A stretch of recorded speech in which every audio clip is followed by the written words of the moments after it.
തൃശ്ശൂർ പൂരം ഇങ്ങെത്തിക്കഴിഞ്ഞു. ആൾക്കാരെല്ലാം തൃശ്ശൂരേക്കാണ്. പൂരം കേരളത്തിൻ്റെ ദേശീയോത്സവം തന്നെയാണ്. മലയാളികളെല്ലാം അഭിമാനത്തോടു കൂടി എപ്പോഴും പ്രകീർത്തിക്കുന്ന ഒരു ഉത്സവം തന്നെ. പൂര സ്ഥലത്ത് എത്തിച്ചേരുക എന്ന് പറഞ്ഞാൽ മലയാളികളുടെ എല്ലാവരുടെയും ഒരു ആവശ്യം തന്നെയാണ്. അവർക്കൊരു അഹന്തയുണ്ട് പൂരം കാരണം. ലോകത്തിലുള്ള വിവിധ ഭാഗങ്ങളിൽ നിന്ന് പൂരം കാണാൻ ആൾക്കാർ, വിദേശികളല്ല മലയാളികൾ ഇങ്ങനെ എത്തിച്ചേരും. പൂരത്തിനെ പറ്റി ധാരാളം കാര്യങ്ങൾ നമ്മൾ മനസ്സിലാക്കിയിട്ടുണ്ടെങ്കിലും പൊതുവെ പൂരപ്രേമികൾ എന്ന് പറഞ്ഞാൽ ആനയോട് പ്രേമമുള്ള ഒരു വിഭാഗം ആൾക്കാർ, ആനപ്രേമികൾ. ആനയുടെ സാമീപ്യം വേണം, അതിനടുത്ത് നിൽക്കണം, ആന ചെയ്യുന്ന പ്രവൃത്തികൾ 10-90 വരെ ആനകൾ ഒരു സമയത്ത് ഒരു സ്ഥലത്ത് നിലത്ത് നിൽക്കുന്നത് കാണുക. അങ്ങനെ ആനപ്രേമികൾ ഒരു വിഭാഗം. മറ്റൊരു വിഭാഗം വെടിക്കെട്ട്, പൂരത്തിൻ്റെ വെടിക്കെട്ടിലാണ് താല്പര്യം. വെടിക്കെട്ടിൻ്റെ സ്ഥലത്ത് പോയി നിൽക്കുക, വെടിക്കെട്ട് കാണുക, അന്തരീക്ഷത്തിൽ കാണിക്കുന്ന വർണ്ണ ചമയങ്ങൾ കാണാം. അതിനിടയ്ക്ക് അമിട്ട് പൊട്ടുന്നത്, ഏറ്റവും വലിയ ശബ്ദത്തിലൂടെ അമിട്ട് പൊട്ടുന്നതൊക്കെ ഇങ്ങനെ ശ്രവിച്ചുകൊണ്ടിരിക്കും നമ്മൾ. മറ്റൊരു കൂട്ടർ അവിടുത്തെ മ്യൂസിക് ചെണ്ടമേളത്തിനാണ്. അത് പാണ്ടിമേളവും ചെണ്ടമേളവും ഒക്കെ കണ്ട് ആസ്വദിക്കാൻ ഒരു വിഭാഗം. അങ്ങനെ ഏകദേശം 3 വിഭാഗം ആൾക്കാരാണ് അവിടെ വരുന്നത്. മറ്റേത് പൂരം കാണാനും ആൾക്കൂട്ടം കാണാനൊക്കെ ആൾക്കാരുണ്ടെങ്കിലും പൊതുവായി പലരും ആനയോട് ചേർന്ന് നിൽക്കും, അല്ലെങ്കിൽ മേളസ്ഥലത്ത് ചേർന്ന് നിൽക്കും, അതല്ലെങ്കിൽ വെടിക്കെട്ട് നടക്കുന്നതിൻ്റെ അടുത്ത്, അല്ലെങ്കിൽ വെടിക്കെട്ട് നന്നായി കാണാനുള്ള കെട്ടിടങ്ങൾ മുകളിൽ രാത്രിയിൽ, അല്ലെങ്കിൽ ഒരുറക്കം കഴിഞ്ഞും ഒക്കെ വരാം. ഇങ്ങനെയുള്ള പ്രേമികളാണ് തൃശ്ശൂർ പൂരത്തിന്. അപ്പം തൃശ്ശൂർ പൂരത്തിന് ആനയോടാണ് ഏറ്റവും എല്ലാവർക്കും കമ്പം. അങ്ങനെയുള്ള വളരെയധികം കുട്ടികളും വലിയൊരു കുടുംബം അടപ്പിച്ച് ആനയുടെ സാമീപ്യത്തിൽ വരും. പതുക്കെ ഒന്ന് തൊട്ടു നോക്കാനൊക്കെ തോന്നും. അതാണ് കേരളീയരുടെ ആനപ്രേമം. ആനയെപ്പറ്റി നമ്മൾ കൂടുതൽ പഠിക്കേണ്ടിയിരിക്കുന്നു. ആനയുടെ ആയുസ് സാധാരണഗതിയിൽ 48-50 വർഷമാണ്. മനുഷ്യൻ്റെ അത്ര ആയുസ്സുണ്ടെന്നാണ് പറയുന്നത്.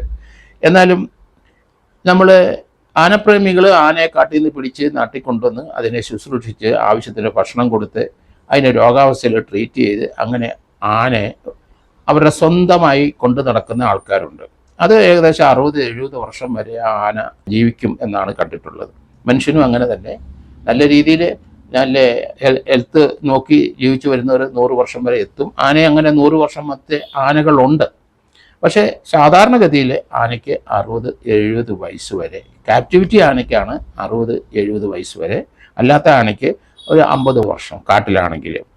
അതുപോലെ ആനയെപ്പറ്റി നമ്മൾ പഠിക്കുമ്പം അതിൻ്റെ ട്രങ്ക്, അല്ലെങ്കിൽ ആനയുടെ തുമ്പിക്കൈയും അതുപോലെ ആനയുടെ ആനക്കൊമ്പും ഒക്കെയാണ് നമ്മൾ കൂടുതൽ ശ്രദ്ധിക്കുന്നത്. പിന്നെ ആന വാല് ഒരെണ്ണം കിട്ടുമോ എന്നൊക്കെ നമ്മളൊക്കെ നോക്കും. അപ്പം ആ ട്രങ്കിന്, ആനക്കൊമ്പിന് ഏകദേശം 6-7 അടി നീളമുണ്ട്. അതിൻ്റെ 1/3 ഭാഗം ഉള്ളിലാണ്, അതിൻ്റെ സോക്കറ്റിനകത്താണ് കിടക്കുന്നത്. ഒരു സമയത്ത് ആ ട്രങ്ക് അല്ലെങ്കിൽ തുമ്പിക്കൈ വെള്ളം 7.5 ലിറ്റർ വെള്ളം ആ തുമ്പിക്കൈക്കകത്ത് കൊള്ളും. ഒരു സമയത്ത് സക്ക് ചെയ്തെടുക്കുന്നത് 7.5 ലിറ്റർ വെള്ളമാണ് എന്ന് പറഞ്ഞാൽ 2 ഗാലൻ വെള്ളമാണ് ആന സക്ക് ചെയ്തെടുക്കുന്നത്. ആനയുടെ ഏകദേശം തീറ്റ നമുക്കറിയാം, അത് പുല്ലാണ് കൂടുതലും കഴിക്കുന്നത്. പിന്നെ മരത്തിൻ്റെ തൊലി കഴിക്കും, ചില ചെടികളിലെ കിഴങ്ങുകൾ കഴിക്കും. ഇതൊക്കെയാണ് ആനയുടെ, വെജിറ്റേറിയനാണ് ആന. അതുകൊണ്ട് ആനയുടെ തീറ്റ ഇങ്ങനെയാണ്. അതിൻ്റെ ഇൻഡസ്ട്രീനെ നമ്മൾ അന്തം വിട്ടു പോകും. കാരണം അത് ഇൻഡസ്ട്രീൻ്റെ നീളം നമ്മൾ ആലോചിച്ച് കഴിയുമ്പോൾ നമ്മൾ ഒരിക്കലും ചിന്തിക്കാത്ത രീതിയിൽ അതിന് നീളമുണ്ട്. ഇൻഡസ്ട്രി ചെറുകുടലും വൻകുടലും. അതിൻ്റെ ചെറുകുടൽ കംപ്ലീറ്റ് സ്റ്റൊമക്ക് അല്ലെങ്കിൽ ആ ഭാഗം വരുന്ന, അത് കഴിഞ്ഞ് വരുന്ന ചെറുകുടലെല്ലാം അത് ആന കഴിക്കുന്ന തീറ്റകൾ സ്റ്റോർ ചെയ്യും. അതിനുശേഷം വൻകുടലിലാണ് കമ്പാർട്ട്മെൻറ്റ് പോലെ കിടപ്പുണ്ട്. അവിടെയാണ് ദഹന പ്രക്രിയ നടക്കുന്നത്. കിട്ടുന്ന അത്രയും തിന്ന് തീർക്കുന്നത് നമ്മൾ കാണാം. ആന എപ്പോഴും തിന്നുകൊണ്ടിരിക്കും. ഇത്രയും വലിയ ആനയല്ലേ. അപ്പോൾ അതിന് ഏകദേശം 6-7 ടണ്ണ് തൂക്കം വരെ വരാം. അത്രയുള്ള ആനയ്ക്കുള്ള ആഹാരം എന്തുമാത്രം കഴിക്കണം. അത് രാവിലെ മുതൽ അതങ്ങ് തീറ്റ തുടങ്ങിയ ഉറക്കത്തിലും നിൽക്കുമില്ല നടക്കില്ല ഇങ്ങനെ തിന്നുകൊണ്ടിരിക്കും. കാരണം അത്രയും വലിയ ആനയ്ക്കുള്ള ഫുഡ് അത് കുറച്ച് നേരം കൊണ്ട് നമ്മൾ കഴിക്കുന്ന പോലെ ഉച്ചയ്ക്ക് രാവിലെയും വൈകിട്ടും അങ്ങനെ കഴിക്കാൻ പറ്റില്ല. കണ്ടിന്യൂസ് ആയിട്ട് കഴിച്ചെങ്കിലേ അതിന് ആവശ്യത്തിനുള്ള ഫുഡ് കിട്ടുള്ളൂ. അതുകൊണ്ട് ആന എപ്പോഴും ഇങ്ങനെ തിന്നുകൊണ്ടിരിക്കും. നടക്കുമ്പോൾ പോകുമ്പോൾ അവിടെ അതാണ് ആനയുടെ പ്രകൃതി. ഏതായാലും ആനയെപ്പറ്റി കൂടുതൽ നമ്മൾ പഠിക്കുമ്പോൾ ആനയുടെ തൊലിക്ക് ഏകദേശം ഒരു 2.5 സെൻറ്റിമീറ്റർ അല്ലെങ്കിൽ ഒരു 2.5 ഇഞ്ച് വരെ അതിന് തൊലിക്കട്ടിയുണ്ട്. ആനയ്ക്ക് ശത്രുക്കൾ ഒന്ന് മനുഷ്യർ തന്നെയാണ്. പിന്നെ ആനയ്ക്ക് വേറെ ആരും ശത്രുക്കളില്ല. ലയൺസ് നമുക്കറിയാം, സിംഹം നമ്മൾ കണ്ടിട്ടുണ്ട്. ആ ആനയുടെ കുട്ടികളെ അല്ലെങ്കിൽ വീക്കായ ആനകളെയാണ് സിംഹം പിടിക്കുന്നത്. പക്ഷേ സിംഹത്തിന് ആനയെ പേടിയാണ്. പക്ഷെ ആനയുടെ പൊതുശത്രു അത് ജനങ്ങളാണ് അല്ലെങ്കിൽ മനുഷ്യരാണ് എന്ന് ആനയ്ക്കറിയാം. പക്ഷെ ആന ഏറ്റവും മനുഷ്യരെക്കാളും പേടിപ്പെടുത്തുന്ന, ആനയ്ക്ക് പേടിയുള്ള ഒരു സാധനമുണ്ട്. വെറും ഒരു ഗ്രാം തൂക്കമുള്ള ബീസാണ്. കടന്നൽ അല്ലെങ്കിൽ ഹണി ബി അല്ലെങ്കിൽ തേനീച്ച. അവന് ആനയ്ക്ക് ഏറ്റവും പേടിയുള്ളത് ഈ 1 ഗ്രാം തൂക്കം വരുന്ന ബീസാണ്, അല്ലെ തേനീച്ചയാണ്, അല്ലെങ്കിൽ അതുപോലെയുള്ള കുത്തുന്ന ചെറിയ പ്രാണികളാണ്. അപ്പോൾ അത് സാധാരണ ആനയ്ക്ക് ഇത്തരം കട്ടിയുള്ള തൊലിയുള്ളതുകൊണ്ട് സാധാരണ അവനെ വായുടെ സൈഡിൽ അല്ലെങ്കിൽ കൊമ്പ് തുടങ്ങുന്ന സ്ഥലത്ത് അങ്ങനെയുള്ള കട്ടി കുറഞ്ഞ ഏരിയയിൽ കുത്തു കിട്ടിയ ആന നിൽക്കില്ല. അതിനെ പ്രതിരോധിക്കാൻ അറിഞ്ഞുകൂടാ. അതാണ് ആനയ്ക്കുള്ള ഒരു പ്രത്യേകത. ആനയ്ക്ക് എങ്ങനെയാണ് ബാക്കിയുള്ളതിനൊക്കെ ആന ശക്തി കൊണ്ട് അടിച്ച് തകർപ്പിക്കും, അല്ലെങ്കിൽ അത് കമ്പൊക്കെ എടുത്തിട്ട് നമ്മൾ കാണാം. ആനയ്ക്ക് പ്രതിരോധിക്കാൻ അറിയാം. കാലും കൈയും തുമ്പിക്കൈയൊക്കെ കൊമ്പും ഒക്കെ ഉപയോഗിക്കും. പക്ഷേ ഈ ഹണി വന്ന് കുത്തുവോ എവിടെയെങ്കിലും ഇരുന്ന് കഴിഞ്ഞാൽ ആന വെപ്രാളപ്പെട്ട് ഓടും. കാരണം അതിനൊന്നും ചെയ്യാനും പ്രതിരോധിക്കാനും കഴിയില്ല. ഏകദേശം 115 അടിയോളം നീളം വരും ചെറുകുടലും വൻകുടലും ആനയ്ക്ക്. കാരണം 35 മീറ്ററോളം മൊത്തം വരുമെന്നാണ് പറയുന്നത്. ഇത് ആനയ്ക്ക് മനുഷ്യന് ചില വലിയ ശബ്ദങ്ങൾ നമുക്ക് കേൾക്കാൻ ഒക്കില്ല, ചെറിയ ശബ്ദങ്ങളും കേൾക്കാൻ ഒക്കില്ല. 20 ഹെർട്സിൽ താഴെയുള്ള ശബ്ദങ്ങളൊന്നും മനുഷ്യന് കേൾക്കാൻ ഒക്കില്ല. പക്ഷെ ആനയ്ക്ക് കേൾക്കാം. ആനയ്ക്കും ചില ജീവികൾക്കും 20 ഹെർട്സ് ശബ്ദം തരംഗങ്ങൾ താഴോട്ടുള്ളത് പെട്ടെന്ന് അവർക്ക് മനസ്സിലാവും. ആനയെ അറിയാം. ആനയ്ക്ക് അത് തന്നെയല്ല, അതിന് ആ ശബ്ദ തരംഗങ്ങൾ അല്ലെങ്കിൽ ആന എങ്ങനെയാണ് സംസാരിക്കുന്നത്, ഒരാന മറ്റൊരു ആനയായിട്ട് കമ്മ്യൂണിക്കേറ്റ് ചെയ്തതിന് ഒരാന ഒരു സ്ഥലത്ത് നിൽക്കുമ്പം വേറൊരു ആന അടുത്ത് വന്നിട്ടുണ്ടെന്ന് അവർ കണ്ടില്ലെങ്കിലും അവർക്ക് ചില നോട്ടത്തിൽ കിട്ടിയില്ലെങ്കിലും ശരി, അവരെ ആനയുടെ അവിടെ നിൽക്കുന്ന ആനയുടെ ശബ്ദ തരംഗങ്ങൾ തറയിൽ കൂടെ വരുന്നത് ഈ ആനയ്ക്ക് പെട്ടെന്ന് മനസ്സിലാവും. അപ്പോൾ ആന സാധാരണഗതിയിൽ തൊട്ടു നോക്കും, അല്ലെങ്കിൽ തുമ്പിക്കൈ കൊണ്ട് മണത്ത് നോക്കും. പിന്നെ കാഴ്ചയിൽ അത് നിങ്ങൾക്ക് മനസ്സിലാവും. സ്മെല്ല്, വളരെയധികം സ്മെല്ല് പെട്ടെന്ന് ആനയ്ക്ക് കിട്ടും. ശബ്ദങ്ങൾ, ചെറിയ ശബ്ദങ്ങൾ, അതാണ് ആന. ചില മൃഗങ്ങളൊക്കെ അറിയാം, നമ്മൾ അടുത്ത എവിടെയെങ്കിലും ചെന്നിട്ട് ചെറിയ ശബ്ദമാണെങ്കിലും പെട്ടെന്ന് മൃഗങ്ങൾ അലർട്ടാവും. അതാണ് ആനയ്ക്കുള്ള പ്രത്യേകത. മറ്റൊരു കാര്യം, ആനയ്ക്ക് ഈ വൈബ്രേഷൻ, തറയിൽ ഇങ്ങനെ അവർ ചവിട്ടിക്കഴിയുമ്പം ചെറിയ ചവിട്ടും, അല്ലെങ്കിൽ അടുത്ത എവിടെയെങ്കിലും വേറൊരു ആനയോ എവിടെയെങ്കിലും ചെറിയ ഉണ്ടെങ്കിൽ ആ വൈബ്രേഷൻ ഇവിടെ എത്തും. പെട്ടെന്ന് നമ്മളെക്കാട്ടിലും കൂടുതൽ പെട്ടെന്ന് ആനയ്ക്ക് കിട്ടും. ഏതായാലും 80 വയസ്സ് വരെ സാധാരണ ജീവിച്ചിട്ടുണ്ട്. 60-70 വയസ്സാണ് പറയുന്നെങ്കിലും ആന്ത്രാക്സ് രോഗമാണ് മിക്കവാറും ആനയ്ക്കുണ്ടാകുന്നത്. കാരണം ആ രോഗത്തിലാണ് ആന കുഴഞ്ഞു വീഴുന്നതും ആന മരിക്കുന്നതും. അങ്ങനെയാണ്.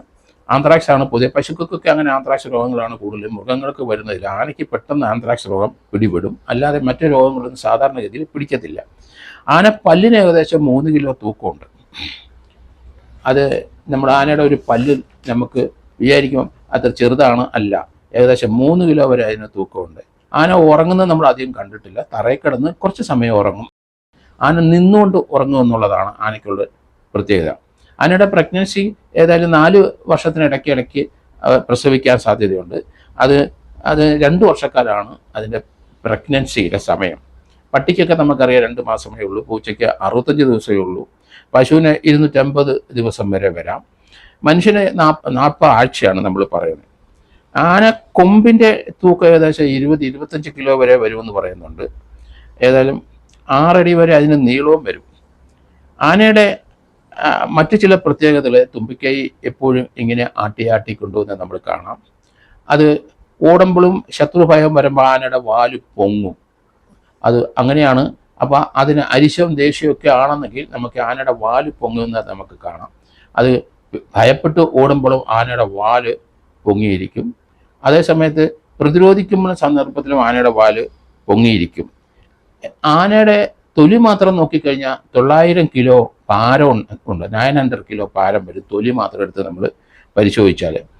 അതുകൊണ്ട് ആനപ്രേമികൾക്ക് ഇത് വളരെ താല്പര്യമുള്ളത് കൊണ്ടാണ് ഞാനത് പറയാൻ കാരണം. പിന്നെ തൃശ്ശൂർ പൂരം കഴിഞ്ഞ് കഴിഞ്ഞാൽ പണ്ടത്തെ കാലത്ത് പണ്ടത്തെ ആൾക്കാരൊക്കെ പറഞ്ഞ് ഞാൻ കേട്ടിട്ടുണ്ട്, തൃശ്ശൂർ പൂരം കഴിഞ്ഞാൽ പൂരം നടക്കും 10-100 ആനകൾ വന്നു കഴിഞ്ഞാൽ അവിടെ മുഴുവൻ ആനയുടെ ആ കാഷ്ടം അവിടെ ഇവിടെ എല്ലാം കിടന്ന് അത് പൂര സ്ഥലങ്ങൾ അത് കിടന്ന് ഉണങ്ങും. പഴയ കാലത്ത് നമുക്ക് ഗ്യാസ് ഇല്ല, വിറകിന് വലിയ പഞ്ഞമാണ്. നമ്മൾ ചാണകമൊക്കെ ഉണക്കി ഭിത്തിയിൽ വെച്ച് ഉണക്കി അത് അടുപ്പിന് ഉപയോഗിക്കുന്നുണ്ട്. പൂരം കഴിഞ്ഞ് കഴിഞ്ഞാൽ ആൾക്കാർ രഹസ്യമായിട്ട് വന്ന് പഴയ കാലത്ത് ആന അവിടെ ഇടുന്ന പിണ്ടം അത് ഉണങ്ങി അവിടെ പൂരസ്ഥലത്തുണ്ടാവും, അത് പതുക്കെ പിറക്കിക്കൊണ്ട് പോകും. തൃശ്ശൂർകാർ മാന്യന്മാരായതുകൊണ്ട് അവർ നല്ല ബാഗൊക്കെ ആയിട്ട് വന്ന് വെറുതെ ആ പൂരം കഴിഞ്ഞാൽ അതിലൂടെ നടക്കുന്ന കാണാം. ഇടയ്ക്കിടയ്ക്ക് ഈ ഉണങ്ങിയ ഈ പിണ്ടം എടുത്ത് ഈ ബാഗിനകത്ത് വെച്ച് വീട്ടിൽ കൊണ്ടുപോകും. അപ്പോൾ അതൊരു മാനം, അവർക്കത് വലിയ നാണക്കേട് മാനക്കേട് ഉണ്ടായിരിക്കുക. എവിടെ പോയി എന്ന് ചോദിച്ചു കഴിഞ്ഞാൽ അത് പൂരസ്ഥലത്ത് പോയി. എന്താ പോയത്, എന്തിനാണ് അവിടെ പോയത്, അത് പൂരക്കാ പറക്കാൻ പോയതെന്ന് പറയും. ആനപ്പിണ്ടോന്ന് അവർ പറയില്ല, പൂരക്കാ പിറക്കാൻ പോകുന്നതാണ് പഴയ ആൾക്കാർ പറഞ്ഞ് ഞാൻ കേട്ടിട്ടുള്ളത്. എന്തായാലും തൃശ്ശൂർ പൂരം നമുക്ക് ആസ്വദിക്കാം. അത് ഇന്ന് രാത്രി മുതൽ ആൾക്കാരെല്ലാം അവിടെ നിരന്നു കഴിഞ്ഞു, വന്നു കഴിഞ്ഞു, വെടിക്കെട്ടിനുള്ള വന്നു കഴിഞ്ഞു. കുറേ തടസ്സങ്ങളൊക്കെ ഉണ്ടായിരുന്നെങ്കിലും രാഷ്ട്രീയപരമായ പല പല പ്രശ്നങ്ങളുണ്ടായിരുന്നു. ശരി, പൂരം യഥേഷ്ടം മുന്നോട്ട് പോയിക്കൊണ്ടിരിക്കുകയാണ്.